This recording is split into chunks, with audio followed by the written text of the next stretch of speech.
Hello and welcome back. On today's episode, what are we going to look at? Well, we're going to look at something I bought.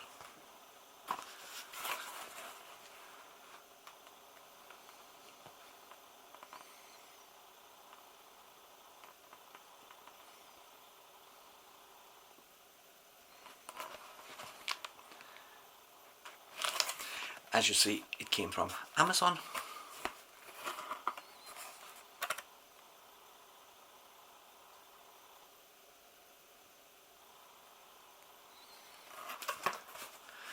Amazon warehouse clearance item, and it was sold at a lower price because of this. The corner of the box is damaged. Now, the item inside comes in this, and that's a bit of damage on the corner, but doesn't touch the item. Come, cat, that's right. It doesn't touch the item which was inside. So now I've showed you the box. We don't need the box anymore. So I got that for a cheaper price than the standard price because of that little damage to the box and thing.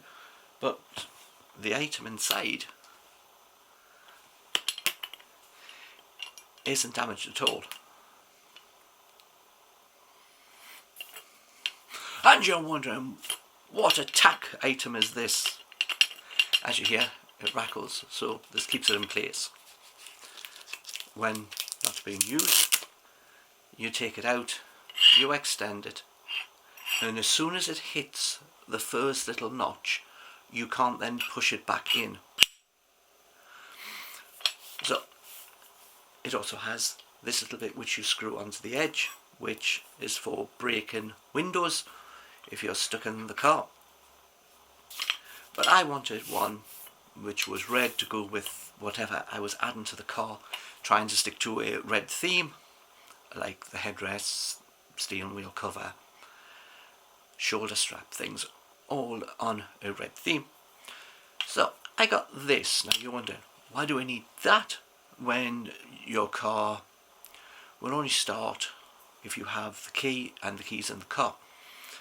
Well, if we are going to turn the car on and let it charge the little battery up without being in the car, it doesn't like the key leaving the car, so therefore it makes a lot of noise.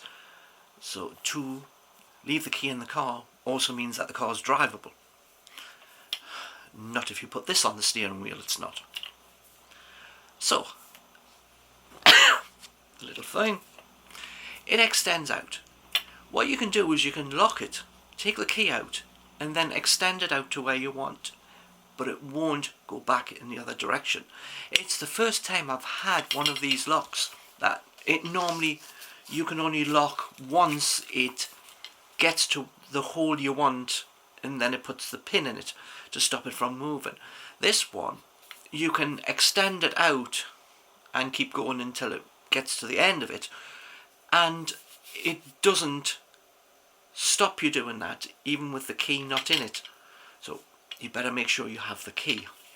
It comes with 3 keys, so you get enough keys. It is solid metal, and I want it red other than black because it is more visible from the outside of the car. The black one, with most of the car being dark in colour, wouldn't show up as much, so I went for a much brighter colour to make it more visible. But you use it at times when you feel that the car might need a little bit more security, or times when you're just going to get out the car for a short time, you don't want to turn the engine off, you can put this on, then no one can drive the car away even with the key in the car. So I'll show you what it's like in the car and how it attaches. As you see, we're in the car. I'm going to show you the lock. We'll use the spare little keys, and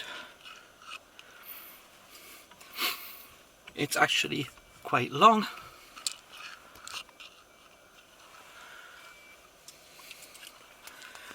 and there's the keyhole. You put the key in, weirdly enough, all you do is just turn it from 6 o'clock up and down to 9 o'clock, and then it comes off. Then you can relock it. Now, the thing comes is that the pole still comes out, and even if you lock it, so technically you can lock it, put on the steering wheel, lock it, and then extend it to where you want it, because it allows it to go in, making it longer, but it doesn't let it go back. You need the key to put it back. So it's quite weird. I've never had one where you've had to physically change, because normally when you lock it, that's where the position it locks at. I thought the lock was actually broke when it came, because I've never had one which has ever lock it and you can still extend it to where you want it. So it's a one directional lock rather than multi. First time I've ever had one that's like that. So that's the lock. I'll see you on the next episode. That'll be the end. So see you later.